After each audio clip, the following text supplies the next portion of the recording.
It appears to my count that we have a quorum here, so we'll go ahead and call to order the regular meeting of the Sacramento Area Sewer District and Northern California Sanitation Agency's Finance Authority meeting for today, Wednesday the 22nd. And clerk, if you could call roll. Good establish morning. quorum. I'll start with Sacramento Area Sewer District. Members Aquino? Here. Frost? Frost here.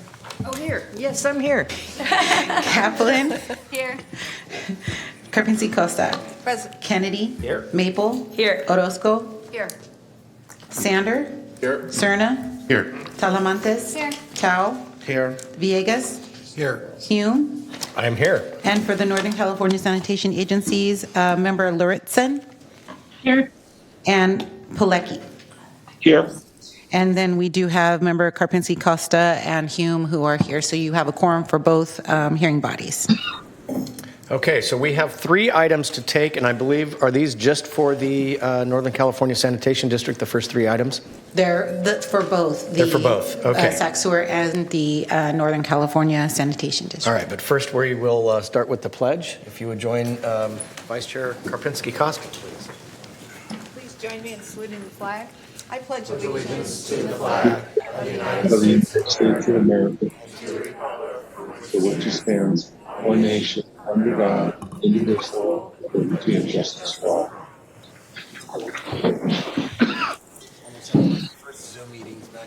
That's right, yeah. Unison is not our strong point. If the clerk would please read the statement and public comment procedures. This meeting of the Sacramento Area Sewer District is being broadcast live on Metro Cable 14, the local government affairs channel, on the Comcast Consolidated Communications and AT&T UVerse cable system.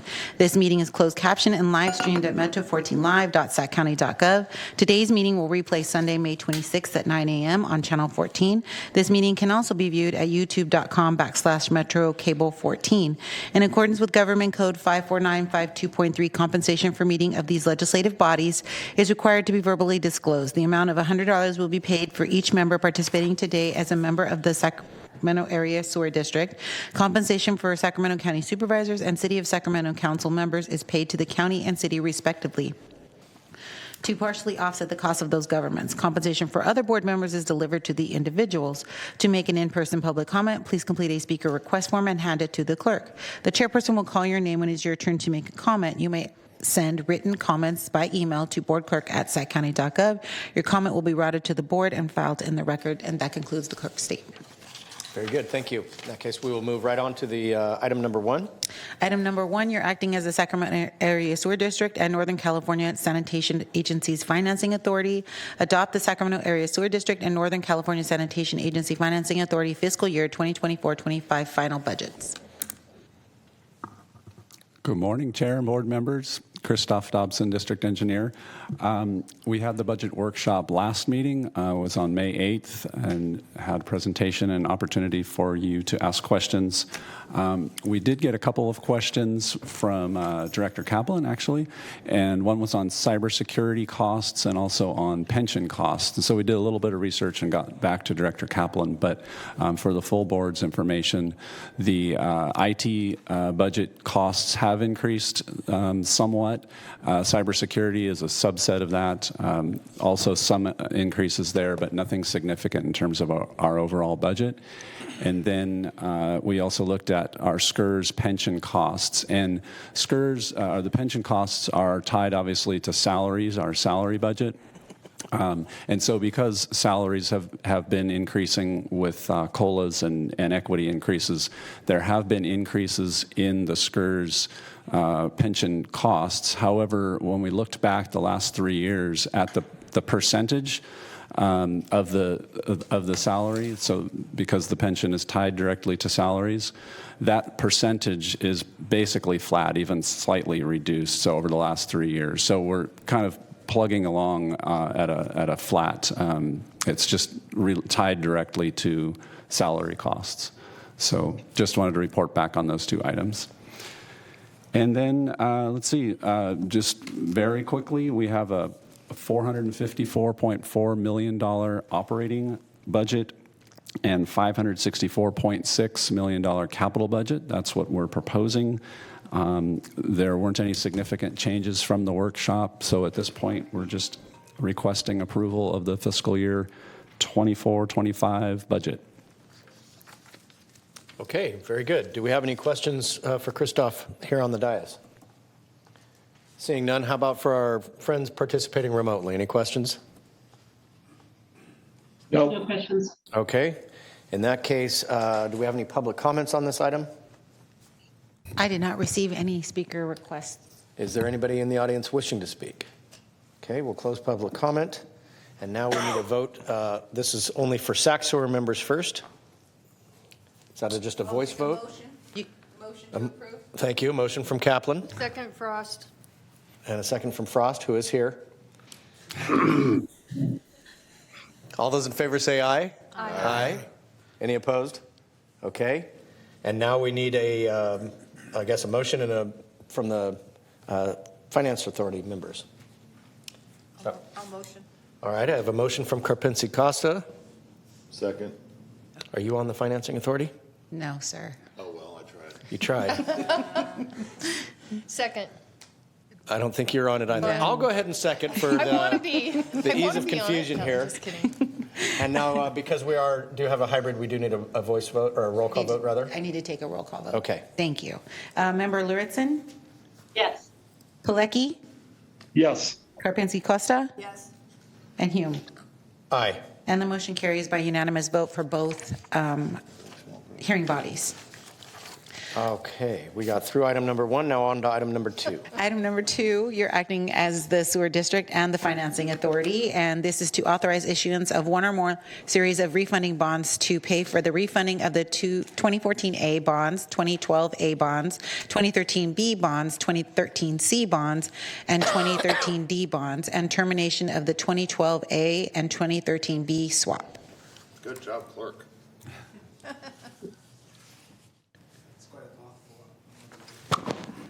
Good morning, Chair and members of the board. My name is Tapa Banda. I'm the Director of Finance. I chose the word optimizing because I thought it explains better what we're trying to do. Normally, you hear the word restructuring when it comes to changing debt, but restructuring, I think, feels like you're trying to solve a problem. We have no problem here. We are trying to improve a good situation. So I thought optimizing was a good title for my presentation today. I would like to recognize a number of people on our financing team who have been working on this deal. We have Jim from our municipal advisor, Montague DeRose, and we have Brandon, our bond counsel from ORIC, and we have Holly and Jeffrey from our Bank of America finance team. They are our co-senior manager on this deal. So this action involves, what we'll be asking from you today. We'll be asking for a series of actions that collectively will reduce interest rate risk in our debt portfolio and lower our annual debt service costs. So it'll make it cheaper for us, create some room in our budget. Let's see. So that's my outline. I'll kind of go over what we're looking to refund and why we're trying to do that. Some key assumptions that we've made in our estimation of savings. We'll be also recommending it to terminate our swaps. And we'll look at a picture of how we're going to pay for all this, where the money is coming from and how we're using it, and some highlights on what this deal looks like and how it will impact our debt service. So we'll give a picture of what it looks like and what it would be if this goes through, and then some conclusion and some Q&A at the end. So this it's a busy slide, but I thought it's important to sort of highlight all the different issues that we're trying to refund in this transaction. So we have a fixed rate bonds, the 2014A, that are callable this year with a $308 million par. And then we have 4 series of bonds. Those, they call them direct purchases because they were purchased by a single purchaser, the Wells Fargo and Bank of America. 200 million in par, and those are variable rate, so they are subject to interest rate risk. As you can see in the expiration date column, they're all coming due in the next 12 months. In fact, 12 months from today exactly, May 22nd will be the last one that would need to be extended. But as you know, the interest rate environment right now is pretty high. So if we had to extend these once they come due, we think we'll be paying much higher interest rates than they are, and so we're trying to take advantage of this transaction to refinance those into a fixed. And then we have two swaps that we have because of those variable rate bonds. We have these two swaps to hedge the interest rate risk on those. But once we get rid of those, then we wouldn't need the swaps. So we're also recommending to terminate those swaps. So that's the picture of what we're trying to do. I can take questions now, or I can keep going. I have a really nerdy question. What is SIFMA? It's a long one. Anyone with a quick definition of SIFMA? Yeah, SIFMA is a floating tax-exempt rate. He should come down so that everyone can hear.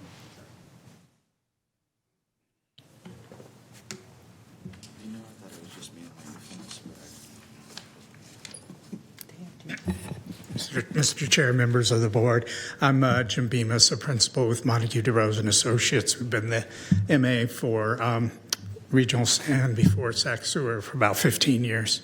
Anyway, SIFMA is a index which is tracks the variable rate interest on tax-exempt bonds.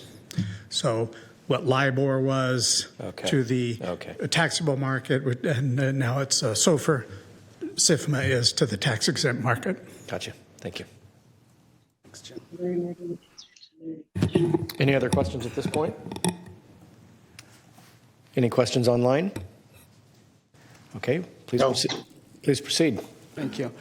Yeah, so with the expiration of the LIBOR index, we have now SIFMA and SOFR that I use to track these variable rate securities. Going on. So what we're recommending is to issue a Series 2024 bonds on a tax-exempt basis, and the proceeds from those bonds we're asking to use to refund the 2014A bonds and refund all our outstanding variable rate bonds. We've got 4 series, and to terminate our swap agreements. Why the key reasons why we think we should be doing this is we will generate, significant savings. Net present value of those savings, we're estimating at $68.7 million. Annually, it comes out to about $5 million less in debt service that we'll be paying. And of course, once we refund the variable rate bonds, we will be taking out the risk to changing interest rates. And variable interest rates are a player in our variable rate bonds and our swap agreements. So with taking those out, we will be removing interest rate risk. And on the swaps, we have a counterparty, BNP Paribas, and we don't know what might happen to them. And whatever happens to them, as long as we're in an agreement with them, would affect us. But if we terminate those, that's the counterparty risk that we'll be eliminating. And then, of course, we will simplify our debt management activities. Right now, we have to report continuously on our swaps. We have to track them. And there's all those payments that we have to make to maintain those swap agreements, as well as the variable rates. As you saw, the next 12 months, all 4 will be terminating. We would have to go through the process of either renewing each one of them. So with this, we will be taking out and pretty much simplifying what we have to do to manage our debt. And I think it's very timely given all the things we're taking on as we're transitioning from the county. Bless you. And it will create a more levelized debt service structure. So we'll have a very steady debt structure that will be more predictable. And so in rate planning and all that, it makes it easy for us to know what to expect down the road. So for those reasons, we were asking for these actions to be taken. So we do make some assumptions in estimating those net present value savings or annual debt savings. And they're mostly to do on the variable rate. So the assumption that had to be made was if we don't refund this variable rate debt, what interest rates are we likely to be paying when we renew them versus what interest rate we'll be paying when we have our fixed rate bonds instead. So that difference in interest rate. So those were the interest rate assumptions we have on what we think our variable rates would be if we maintain those variable rate bonds around between 3 and 4.5%, 3.5 and 4.5%. And for the hedged one, we ran with an average of 4.25%, and we think those are very reasonable given the interest rate environment now. And we don't think there'll be much change in the interest rates that these would be too off. But there's that chance. But we feel pretty confident in these assumptions driving our results. And so we were also asking to terminate the swap agreements. This will require us to make a termination payment to BNP because of the way the interest rates are. We're the ones paying BNP because the fixed rate interest in the swap agreement is higher than the variable rate. So we're paying them. So to terminate, there will be a termination payment. As of April 30th, 2024, our estimate on that was $8 million. The actual amount will be determined when we do that. And I believe will be after we price the bonds and close, then we'll be making that payment. And so that will be based on the prevailing rates at that time. We don't think there'll be much movement in the market, but we are asking for an authorization up to $15 million in case that number goes up. Right now, we think a more reasonable estimate is probably around $9 million. So the authorization to 15 is really just us being conservative and making sure we have enough authority to deal with any fluctuations in the market. And so this kind of gives the full picture of where we're getting the money from and where it's going. So the Series 2024 bonds would be issued at a par amount of $433.5 million at a premium of almost $70 million. So that will bring in that much. And the variable rate bonds that we're terminating have accrued some interest up to this point, interest that would normally pay anyway, even if we were not doing a transaction. And so we would have to pay about 6.7 accrued interest on those bonds. And what we think would be our swap termination payment of 9.4 coming out of our district cash reserves. This would be unreserved cash, so we wouldn't be drawing down on any reserves to fund these payments. So that brings in $519.5 million, and that will refund the total par amount on those four variable rates and the 2014A, which is totaling for 508.9, almost 509 million, and then to pay the swap payment to our counterparty and to pay for the cost of issuing, making this issuance. So that's the kind of picture on the sources and uses on this deal. So in all, we would have that much debt outstanding, 433, but it's replacing a much higher par amount. So we're lowering our debt portfolio here, and the savings I touched on earlier, which works out to about 13.5%. And we're getting this debt at a true interest cost of 3.26, which is really good currently. And so we estimate that our debt service, which currently is around $132 million every year, would go down to about $127. That's about a $5 million reduction in our annual cost, which would give us room to absorb other costs without needing to adjust rates. And we think that's the biggest selling point on what we're trying to do here. Can I ask a question real quick, Tepa? Yes. On that savings figure that you showed in that slide and in the previous slide, right, does that factor the termination payment, or is that the savings and then the termination payment would come out of that? So, we would still have a net savings, but it wouldn't be quite that large. Jim, did we factor? I know we went back and forth on this, so I'm going to defer to him. Yes, that PV savings includes the cost of the swap termination. So it's that's all- net. Yes, it's net. Excellent. Okay, great. Thank you. It's even better. Even better. Right. Thanks, Jim. So this is how it would look. So the line represents what our debt service levels are now.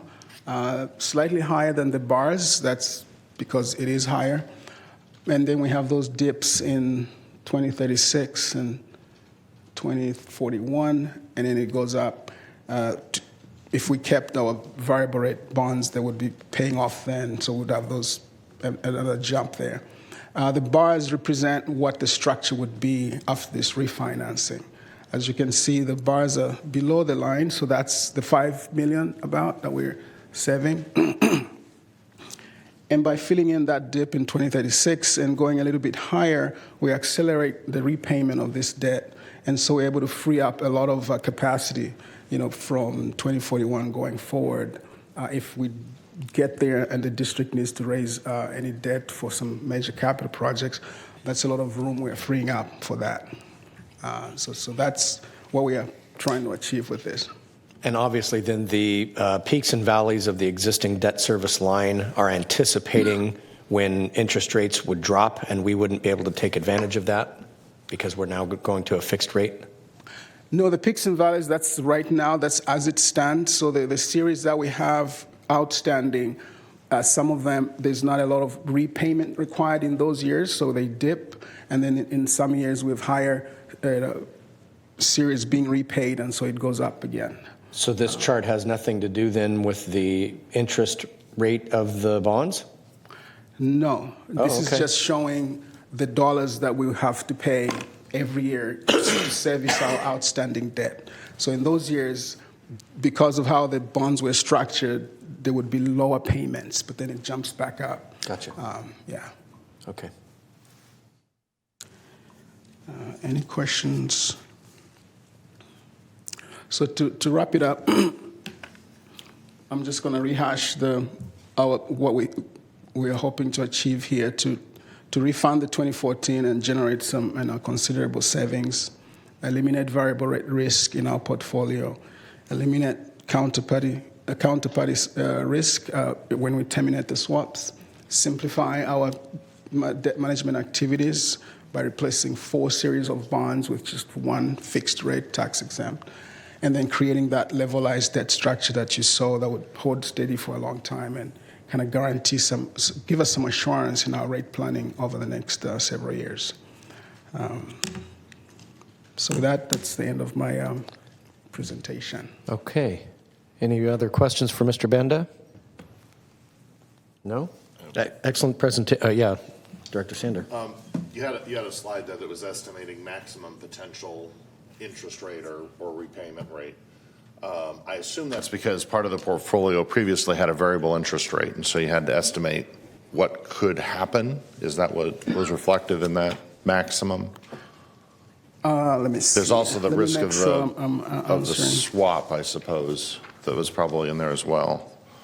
Right. Just give me a second here.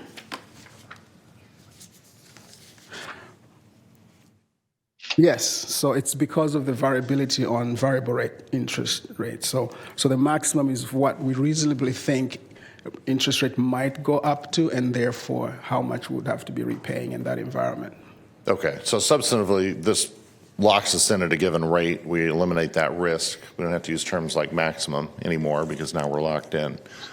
Right. Historically, for these sort of debt issuance, this rate that we're getting locked into, is it high, low, medium? How would you characterize it? If you use numbers, that'd be great. If you just have to generally describe it, that's fine too. The federal funds rate now, which kind of drives all these interest rates, is around 5%. So we're much lower than that. So in the current interest rate environment, we think this is on the lower side. If we were to refund the variable rate bonds with variable rates, we think we'd be paying something like 4.25%. And if interest rates dropped in the future, we could do another refinancing exercise. which the district did quite successfully, We when did. interest rates dropped after the global financial crisis. We were able to refund from higher fixed rate to Yeah. lower fixed rate. We saw some of those interest rates on one of your early slides that were quite attractive. Right. So if we do have a favorable movement in our rates that is significant enough, then, there would be opportunities to do that. Thank you. All right. Any other questions? Okay, well, I'm glad you mentioned that last part because I've been on this board long enough. This is the second one of these that I've lived through in economic cycles, and each time it's worked out very well for the district, and so I have high hopes for this one as well. Great. Any questions Thank you. from our friends online? No. No. No, okay. In that case, do we have any public comments on this item? I did not receive any speaker request forms. Is there anybody in the audience wishing to speak on this item? Seeing none, we'll close public comment and we'll call for a motion and a vote for SAC sewer members. So moved? Motion from Kaplan. Second from Villegas. All those in favor say aye. Aye. And then I will go ahead and move the item for the Finance Authority members. Looking for a second. I've got a second from Karpinski-Koska. All those, we need to go to roll call. Excuse Yes, me. sir. Member Luritson? Yes. Member Pilecki? Yes. Karpinski-Kosta? Yes. And Hume. Aye. And the motion carries by unanimous vote for both hearing bodies. Okay, and the final item for this joint session is a communication received and filed. Are there any questions or comments on this communication? Do you want to read the item? Should we read it? Yes, sir, I will. Okay. Acting as both the Sacramento Area Sewer District and Northern California Sanitation Agency's Financing Authority, this is a bond trustee report of the Northern California Sanitation Agency's Financing Authority for the third quarter ended March 31st, 2024. Okay. Any questions? Any questions online? No. Any public comments? I did not receive any speaker request form. In that case, we will note it is received and filed, and thank our friends for participating remotely. Hope you have a great day, and the rest of us will adjourn into closed session. Thank you. Back at you.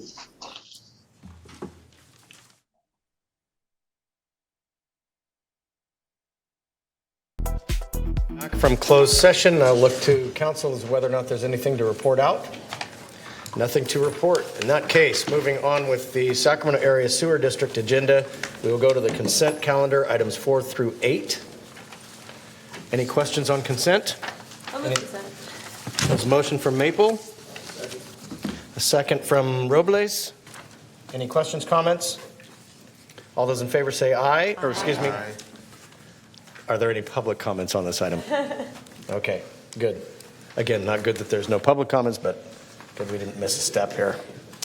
Okay, now, any public comment on items not on the agenda? Seeing nobody, get up.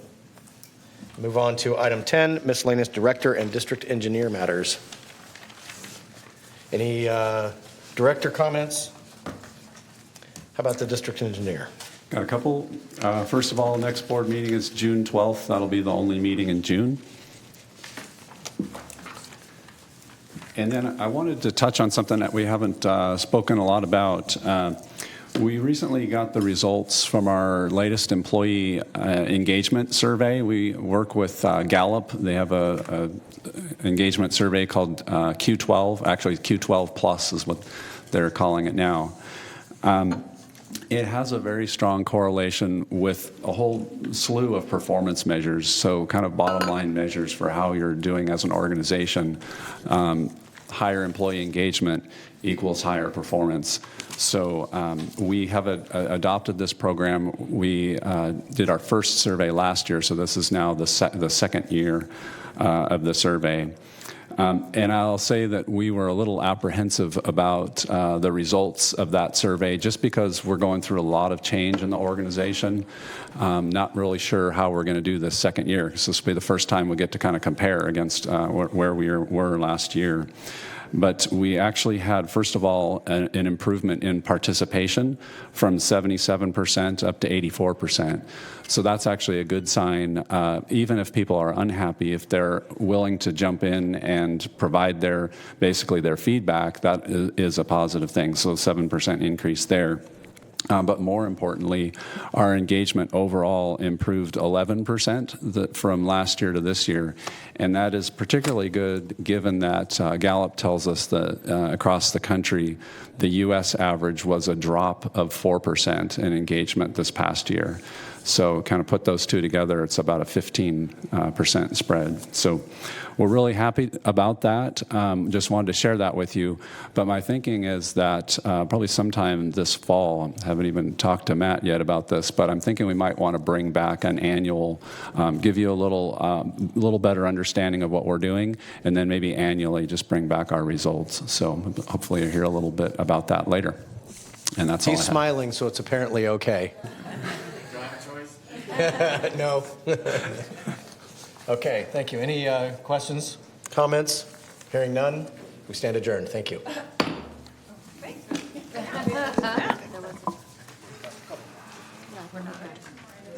We have two more items. No, Well, since when do we do the district engineer comments in the middle of the meeting? I always thought that was at the end of the meeting. You never get to my comments. Coffee this morning. I'm in the middle of having it. That's the sad thing. Just note that I am here. I'm here. I am here. Yeah, okay. Yeah, I'm here. I am here. I would like to remove that action. Nobody. Remove the chair? Sure. All those in favor? Aye. Okay. Got a vote from Kennedy. Username checks out. All right, on to item number 11, please. Item number 11, you are acting as the Sacramento Area Sewer District. This is a contract to approve Arcadis US, Inc. to provide strategic plan consulting services. All right, that's me also. We currently have two existing strategic plans, one for the old SASD Sac Sewer and one for regional SAN.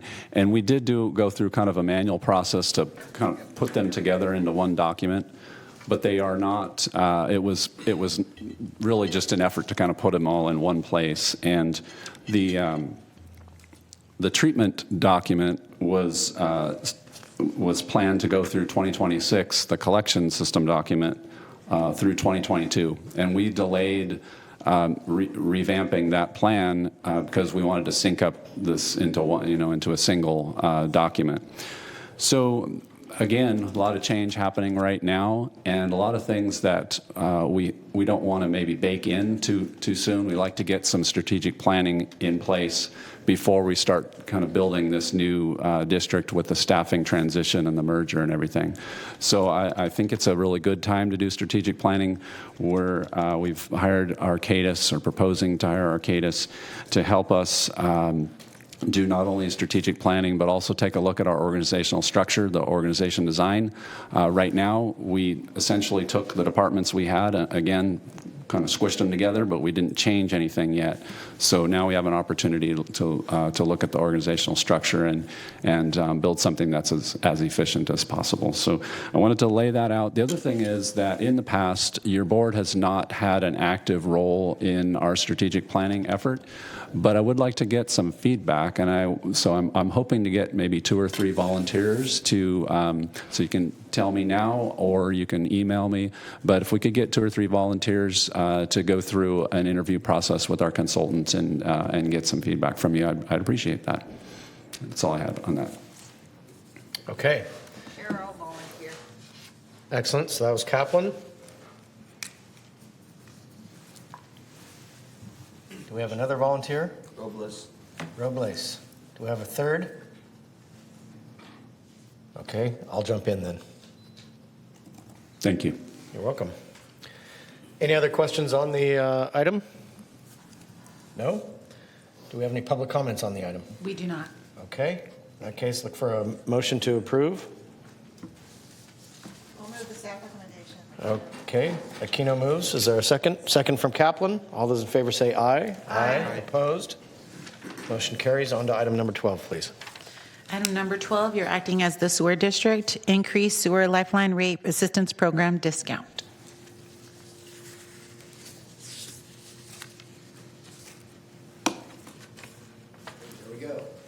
Good morning, Chair, members of the board. Mike Hewitt, Director of Policy and Planning, and I'm here today to talk to you about a recommended increase in our discount for the Sewer Lifeline Rate Assistance Program. I have a brief presentation. I'm going to hit on the background of the Sewer Lifeline Rate Assistance Program, which I'm going to term as it's SLRAP, also known as SILRAP. So I'm going to be saying SILRAP for us of this presentation. We expanded our outreach and are doing things to also, continue expanding our outreach. We have a proposed increase in our discount, and then I'll just wrap it up with what our recommendation is for your board. So back in 1989, the Senior Lifeline Rebate Program was founded, which was geared towards senior citizens. Fast forward 15 years to 2004. And the program was expanded to for low-income customers across the board. And it was termed at that time the Sewer Lifeline Rate Assistance Program. In 2009, staff presented some options to expand the SILRAP and basically get some more customers that could participate. And they also increased the discount. So it went from $5 per month, which was $60 a year, to $8.33 a month, which is $100 a year. And they also increased the income eligibility from 200% of the federal poverty guidelines to 225% of the federal poverty guidelines. And then at that time, they also eliminated the income verification, but they established an annual audit. Fast forward a year, and the program participant levels were escalating quite significantly, and there was a tightness with the budget. So the board recommended reducing the income eligibility back to 200% of the federal poverty guidelines, and then reinstated the income verification at the beginning, but also kept the annual audit in place. And then in 2016, your board approved increasing the discount to $150 per year, which is $12.50 a month. And then in 2017, your board actually expanded that program into the collection system side as well. So customers in the collection system and the treatment resource recovery service areas can both qualify for Lifeline for the SILRAP. And it was $25 per year for the collection system side, which is just over $2 a month. Said a lot of numbers, so putting it into a table format for you. As you can see, back in 0405, it was just on the treatment side, $60 per month, and it was just over $600,000 a year in the cost to the district. And as you can see, it's progressed, and the rebate discount amount has gone up, and so has the cost to the district. And then in 17-18, you can see that that's when the collection got added to the puzzle here, and it's about $2.1 million a year. And that's held fairly steady over the years. That's where it's at now. So back in December, we held a board workshop on the Confluence program as a whole, and really zeroed in on the Sewer Lifeline Rate Assistance Program. Got some pointed suggestions back from your board on expanding outreach and also looking at the increase in the discount when the rates go into effect, or the rate increase goes into effect this summer. And the stage has been set. Last board meeting on May 8th, the rate increase ordinance amendment went into place, and rate increases are going to be effective July 1st. So touch on the first suggestion we got from your board back in December was expanding the outreach, and we did just that. We sent newsletters and bill inserts out to our customers, and we also added the Spanish and Russian version of that, so that was made available to folks. There's definitely a response, a noticeable response to that. We more than doubled our new enrollment this last quarter when in comparison to the first quarter of 2023. In 2023, it was around 200, and this last quarter, it went well above 400. And the other thing we're doing now in parallel is working with SMUD to compare with their database on how, their customers that are enrolled in their low-income program, because they have the same criteria and the same threshold as us to be on our SILRAP program. The only difference with SMUD is that, with the district, we only provide the rebates and discounts to the folks that can show that they pay the bill. So a lot of renters don't pay the bill. A lot of times it's a landlord, so they wouldn't qualify for the discount. So we're going to be comparing. We just, this last week or two, got a formal agreement in place so that we can get that data from SMUD and do that comparison. And then we're going to do a sophisticated, comprehensive outreach to those customers to see who's on their program that does qualify for ours and could get on ours. So the proposed discount increases, what we're suggesting is having the same percentage discount as it is today going forward. So as of July 1st, 2024, folks will get the same percentage discount as they do today. So July 1st, 2024, we're suggesting that the collection systems increases $5 per ESD. So it goes from $25 per ESD to $30 per ESD per year. And then on the treatment side, it would go from $150 per ESD to $165 per ESD. So that's a grand total of if you're in the treatment and resource recovery service area, you'll get $165 per year, which amounts to $1,375 a month. And if you are in the treatment and resource recovery service area and the collection system service area, it'll be $195 per year. So the estimated cost, it's pretty easy to forecast out what that would be with the existing customers. It will go up from about $2.1 million a year to about $2.4 million a year. The thing that's the biggest variable right now is how many new customers we're going to find on SMUD's list that aren't currently participating on our program now, and we do not have a good gauge on how that's going to impact the overall budget and how many new participants we're going to get. So with that said, our recommendation is that your board approve increase in the SILRAP program discount in conjunction with the rate increase July 1st, 2024. Great. Thanks, Mike. I do have a couple of people queued up here to speak, starting with Director Cerna. Thanks, Chair. So, question and a comment. My question is, with regard to the period of time where we were not verifying incomes and we relied on an audit, was the audit just how is that implemented? Because I don't know whether or not that's internal. Was it external?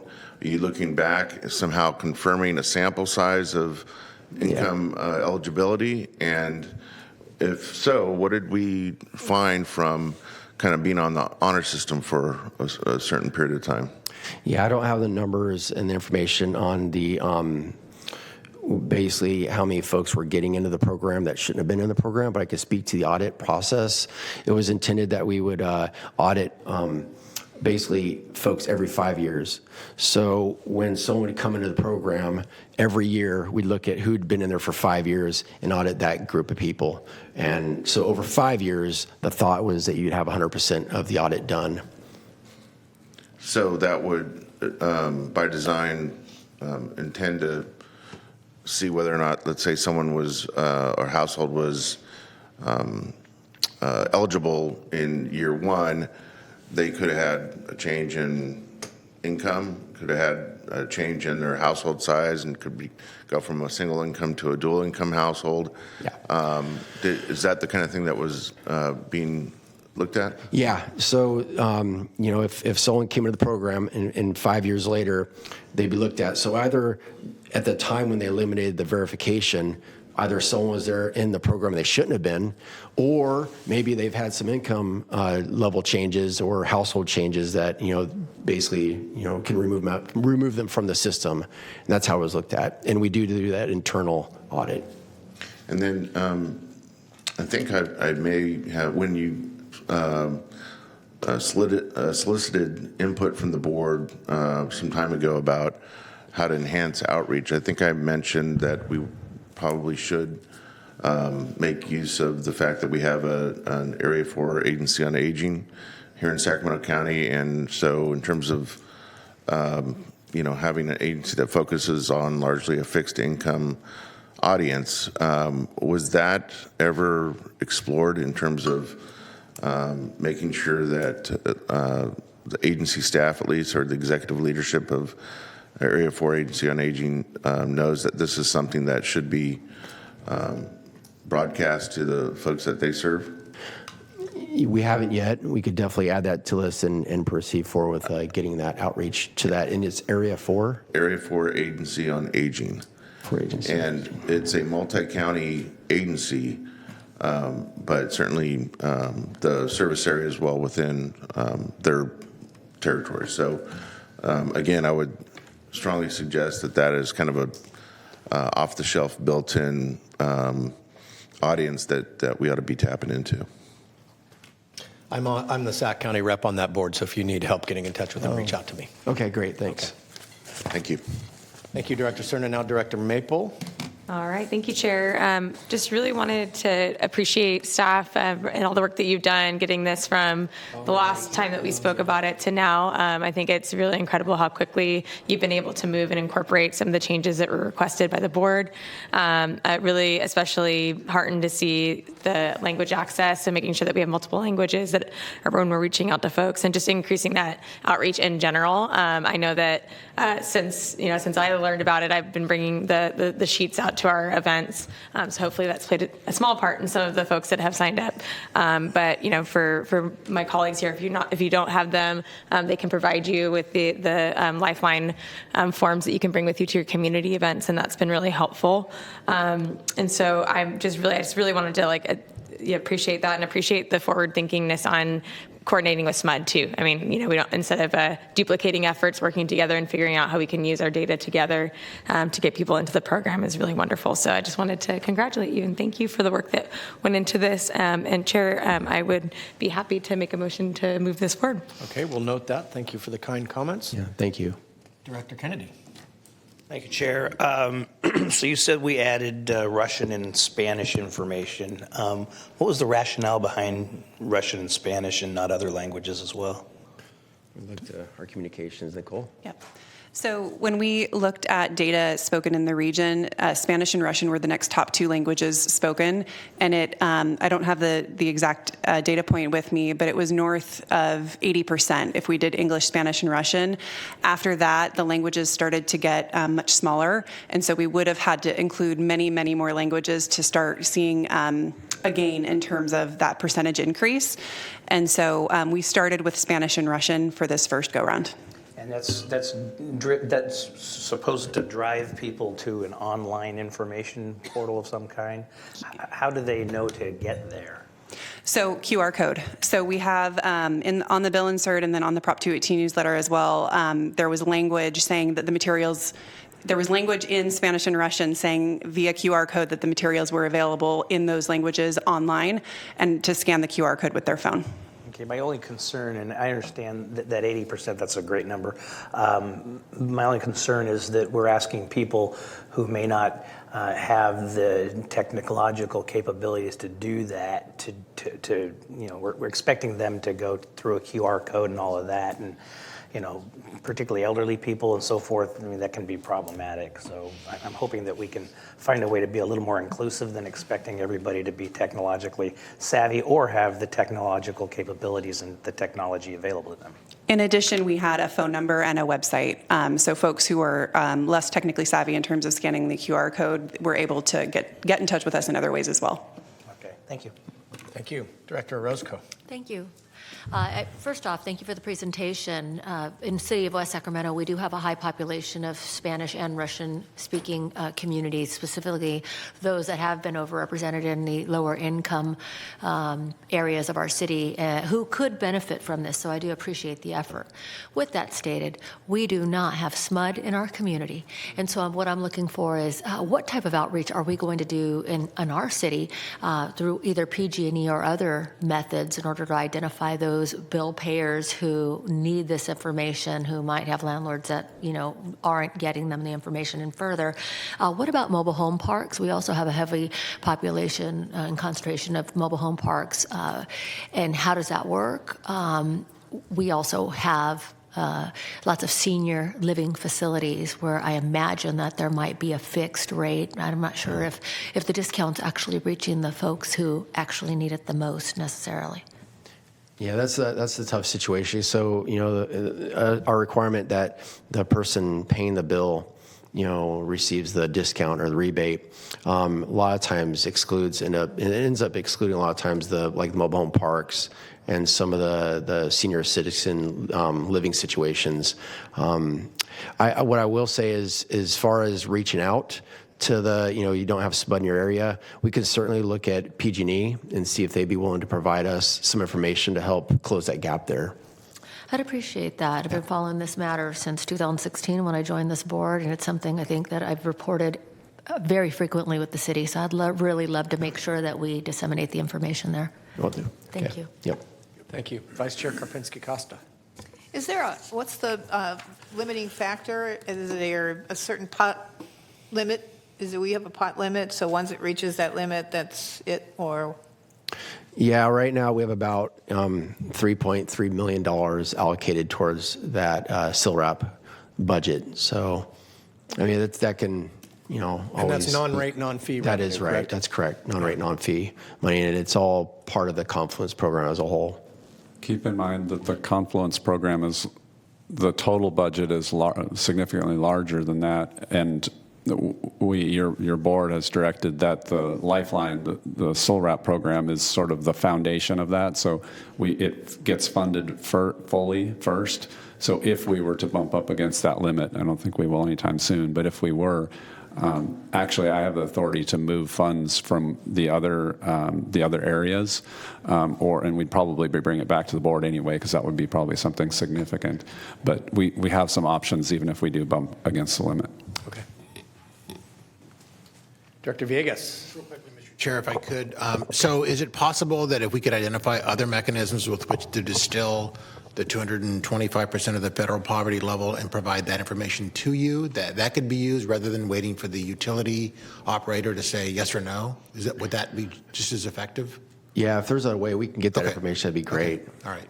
Because there may be other ways to do it rather than waiting to see whether or not PG&E is going to do one more thing on top of the other things that they're struggling with. So yeah, and I don't know the chances of us getting that information from PG&E. It definitely took some time from SMUD. They're very cooperative, but that took 5 months for us to get access to the database. And I'm not sure about PG&E. Would be my concern. Yeah. Thank you, Mr. Chair. Okay. I just wanted to comment too that one of our qualifications is if someone is already, say, on receiving assistance from PG&E, they can just bring that bill that shows that they're in PG&E's low-income assistance program, and based on that, we would also approve them. That would be sufficient proof of their income eligibility. So I think that's just also getting the word out that if someone is already receiving that, they do qualify for ours too. Okay, great. Any other questions? No? Are there any public comments on this item? I did not receive any speaker slips. All right, looking for a motion and a second. Second. Oh, that's correct. All right, so we'll note Maple as the motioner and Kennedy is the seconder. All those in favor say aye. Aye. Anyone opposed?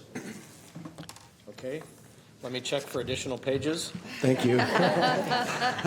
We stand adjourned.